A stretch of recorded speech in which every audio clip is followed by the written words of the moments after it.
My name is Krista. If you are following this, then you know who I am because I'm the only one that's posting right now. So I'm Krista, Practical Astros. I'm part of an astrology collective called Astera Sophia Kairos. It's a group of some astrology besties, and I were all astrologers. Hi, by Jove. By Jove, Astro is a part of the collective, and Sonia is a celestial astrology. She is going to join. Hopefully, if she can connect to it. We were having um, some mercurial technical issues. Hi, Ryan. Thanks for joining. And so we wanted to just give an alert that in a couple of days, on Saturday, the 13th, for the Mercury Kazumi and for the middle of the eclipse window, we're going to host an eclipse workshop. So we have plenty of room. Plenty of spots open. It's going to be about 2 hours to 3 hours, depending on the mini readings at the end. So, what we do is we've collected all of our research together. We did this back in March, and we talk about the eclipses just in astrology, the myths around them, the astronomy around them, how to look at them in a mundane sense, looking at the essence of the signs that they are in, looking at the luminaries, looking at all the influences, just looking at the eclipses, which is, what a lot of astrologers are doing. I like eclipse work to be done collectively with other people because they involve the moon. And the moon is such a space of collective work that I think it's helpful to look at uh, eclipses because they involve the sun and the moon in kind of a collective sense. Basically, I think that it's more helpful to look at it with other people than it is to just look at it in isolation of your own. Just basically don't just doom scroll the eclipse or just go apocalypse shopping for all of your needs, but just to look at the eclipses in a collective sense to give some astrological perspective of maybe how the eclipse is going to affect you. That's the premise of why we lead these workshops. And so we're doing the second of three. So we're right there in the middle of this eclipse series between Pisces and Virgo. And we're going to talk about it all. So I'm going to flip my camera around. You can see this here. This is us. So we have Shauna of Smart Astro, we have Janessa by Jove, that's me, Practical Astros, Mandy Ray of Ecstatic Astrology, and Sonia of Celestial Astrology. And it's a workshop and a workbook. We've put together this workbook. It's about 46 pages to go over as like a practice to, you can print it off. We have a printer-friendly version if you don't want to use up all your ink. And you can use it as kind of like a journal prompt for navigating these eclipses, how to plug it into your own natal chart, and then just to start to extract some meaning of it. A lot of times when eclipses happen, you don't get a sense of what it means in the moment. Like being in the middle of the storm, it's harder to know kind of what the debris around you is supposed to mean or what the long-term effects of it are. So using a tool like astrology for these auspicious moments of eclipses can be helpful. That's why we do it. We also like to work together a lot. We work really well together. We have fun doing it. And the basic outline of it is to do a little bit of history, to look at it in a mundane sense. We have a couple of chart examples. And then at the end of it all, I'll have some suggestions for a ritual of ways to make the eclipse itself more meaningful to you. We've already gone through one, but we have the second one on September 21st coming up. While we're in eclipse season is a perfectly appropriate time to do your own personal ritual, mostly of self-care, keeping you protected, to keep you in a great mind and body space for receiving these messages that come through with eclipses. And at the end of all of that, then we'll break out into little breakout sessions and have each astrologer kind of host these little mini reading sessions. So the cost of the workbook, the cost of the eclipse workshop, what's included in that is also a little mini reading. So if you want to get a little mini astrology reading, this is probably the most affordable way that you're going to do it, to have access to all of these astrologers. In addition to, you get the recording, you get access to the workbook to either download or print to yourself. And yeah, that's the spiel. I see Sonia's here. Maybe I'll try to add Sonia to this. to see if she has any additional words. Let me see if I can invite Sonia to be a co-host.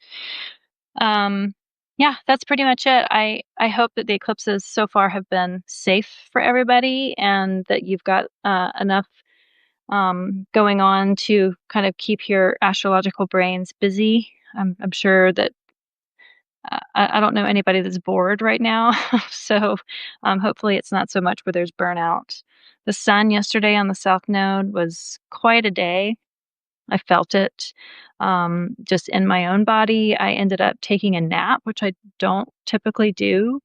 In Ayurveda, there's these different doshas that represent different parts of the body, different types of body types. And I'm a kapha, and it's harder for me to take naps because it takes so much for me to kind of get out of it. But I took a nap yesterday with that South Node sun. And Sonia is here. Hi, Sonia. Hey, finally got here.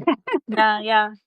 We were just in a kind of a group astrology reading exchange. It's something that the Astero Sophia Kairos collective is starting to do, just some more community work around the astrology community. And at the end, Sonia's like, "Do you want to jump on Substack Live and talk about the eclipse workshop?" So this is impromptu, unplanned, but I'm glad we got it to work out and that we can chat about it. I've already kind of given a feel of like what it is, but how do you describe it to people? Yeah, well, we did our first one, didn't we? And it's really, I like to say turning the jewel, because that's what our teacher, Adam Menelmas, says. It's like this, whatever is most shiny, there's five of us astrologers involved. And we've each got our own thing that we're drawn to about eclipses. And we're all talking about and sharing like the rabbit hole that we particularly went down. Yeah. So it's like, well, this is what I find most interesting about it. And this is what I've learned. And this is what I want to share with you. So we're bringing myth and magic and cycles and all sorts of rituals, and as much as we can jam back into 2 hours of the workshop presentation. But then we added in the breakout sessions, and that went down really well last time. So we're keeping those. We didn't know how it would work last time, but I think for the people that were able to join us live, it went really well, because it's like, okay, there's all that theory, but then what happens? What does it mean to me? What am I going to see in the next 2 weeks? Or what can I expect in the next 6 months? I found this on the web, but what happens? What does it mean? So the AI is trying to take over our astrology jobs, like in real time. Like, yeah, where you don't know, you actually don't know. Yeah, the rabbit hole that I've been down lately, and not trying to put too much into it because it is kind of its own thing. It's just all the mythology around the world in so many different ages of things that maybe it's been lost to time, but stories around the eclipses about the sun and the moon being eclipsed by demons or serpents, or what I've been looking at is some Icelandic Norse mythology of the wolves who chase the sun and the moon, and it's so fascinating to learn about that, but then also to share it, and that's kind of what we do in the workshop, is just like take the little gems that we like to share and then put it all together in a collective pot. So you have a lot to sit with, because the eclipses happen and then it takes a long time for them to just kind of unfold. We don't know it right in the immediate. So having access to the workshop, if you don't attend live, you still get the recording and then you get the workbook. So then you can kind of listen to it and journal through the next 6 months when we have this final eclipse that's happening in the spring of the Virgo Pisces axis, before we start to transition to Leo Aquarius. And that Leo Aquarius is going to be wild, because it's going to be Leo Aquarius, and then it's going to be Capricorn Cancer and Leo and Aquarius, and then Virgo Pisces, and then Leo Aquarius, and then Capricorn Cancer. So it's like, this one is like, it's at least a little bit more consistent. Like last year we had or last spring we had the last of the Aries Libra one. This one is like, at least we get these 3 in a row that are within the signs axis, and I feel like it's a good opportunity to look at this within your own natal chart when there's not all this kind of jumping around, because we have enough of that already in astrology. Yeah. And what's going to be really nice about this one is that people have already experienced Pisces solar eclipse, so we can see how the story is playing out for them, and really sort of help them move it forward. So yeah, just for the price of it, it's $22. You're getting this workbook that we're so proud of now because we wrote it the first time and now we've refined it and added to it and just got some really good information, some solid information that you can use during this time, but also use it as a journal to like make notes on what's going on right now and then look back on in 3 months or 6 months if things are coming up for you. You can look back at this time and see what was going on. And what connections we made during the workshop, or what connections you made during your journeying prompts, or anything to use it in that kind of way. So yeah, I think I tried to put some pictures up of the workbooks. I know we on our YouTube channel, and I think I put it on our Substack as well. Was the first 3 pages of the workbook that's got the contents in there. Let me see if I can pull this up. I got them all keyed up on my laptop before we went live, and of course, then you have to join on the app. So, Yeah. on my phone. What I really like about this one in particular is here, I can do it this way. Just showing the seams here. Oh, that's it. And the curtain. Yeah. So this is the first couple of pages of the workbook. And how to explore how they function, how they impact your chart, integrate their potential lessons in life. And then this is generally kind of what we've built into that. So, we could, if we had more time, we probably would add more to it, and we probably eventually will.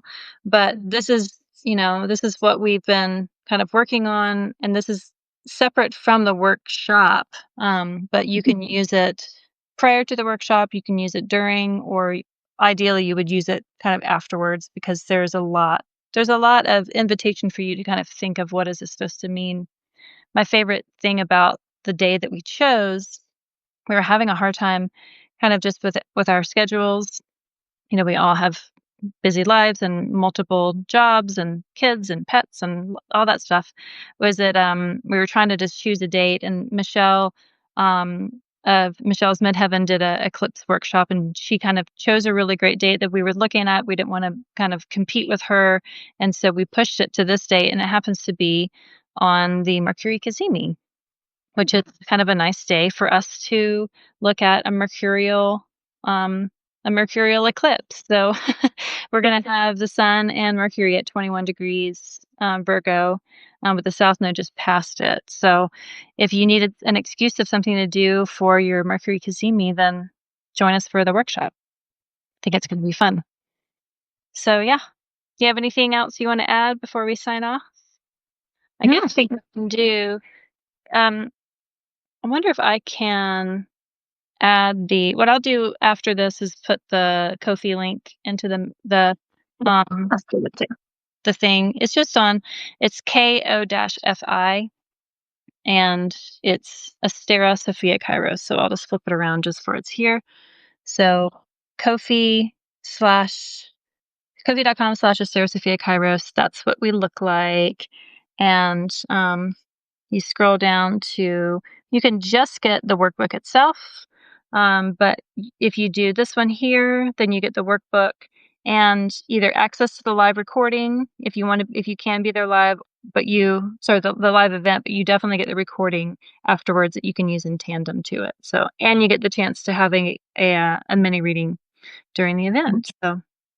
Yeah, and a shout out to the other astrologers who've collaborated. That's Smart Astros, she's on Substack, and Janessa by Jove Astrology, she's on Substack. So you can find us all under Astera Sophia Kairos.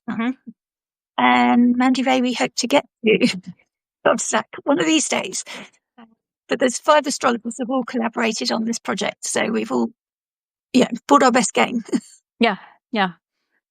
We like I said, we'd like to work together, and especially for eclipses, that they feel like moments of community.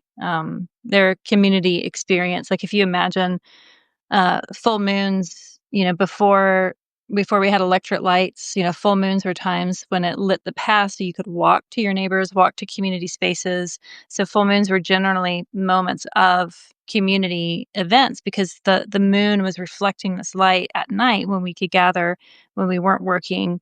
And similarly, eclipses are these ominous lunations where we still experience it collectively. And that's why I like working with eclipses with other people instead of just trying to do it on my own, because everyone else has these eclipse experiences and omens and moments and dreams. And as an astrologer, I get so many texts. They start to like really flood in of like what's going on. People might know about the eclipse or they might know that something's happening, but it's like the barometer of anxieties come up. There's just a lot more people that aren't into astrology are kind of pulled into the eclipse narrative and they want to have clarity. And I think just doing it collectively is just, it's like just power in numbers. I feel like we can get more clarity when we don't just try to do this on our own.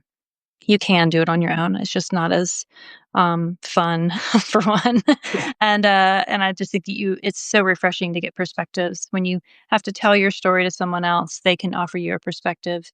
And if you have an astrologer that can look at your chart around these eclipses at moments like this, then you can get their perspective, their professional perspective. So um, thanks for everybody. Did we mention the discount code? We've got if you're a subscriber to any of us, any of the Ask Astrologers on the Substack, you can get the discount code to the workshop. Or if you're subscribed to Ask itself. And also, if the price is a barrier for you, just email us and let us know. I'm sure the others won't mind if we say this, but, if it is a barrier, just let us know and we'll work with you and make something happen, because we don't want to exclude anybody. Yeah. Yeah, so much of what this collective is about like really holding astrology and tarot and the divinatory communities to be concentric circles that go out. So we do charge because we do spend a lot of time making this, but we're also not hung up on having to make money on this because we all have our practices outside of it. So money should not be a barrier. If you feel like it is, just message any of us, and then we'll make it so that's not as much of a barrier or a barrier at all if that's really a concern. Because it's more important that you are a part of the community and working and supporting each other by just showing up and being present together in moments like this and spaces like this. So thanks to everybody that's joined, and we'll put this video up and put the link in. And thanks, Sonia, for suggesting this and jumping on camera. I'm glad we figured it out. Yeah. Well, first one. Yeah. Substack at a time of eclipses. That's not symbolic at all, is it? No, not at all. Thanks, Ryan. He says, wishing you all the best for this. It looks fantastic. I'm totally booked up then, so I'll be projecting mercurial light towards all y'all. I can imagine like Kira when she has like the like her forehead. I'm imagining Ryan like that. Ryan's an excellent astrologer as well. So thanks for joining the chat, and we'll close it for now. Cheers, everyone. Have a great day and good luck. Thank you. Bye. Bye.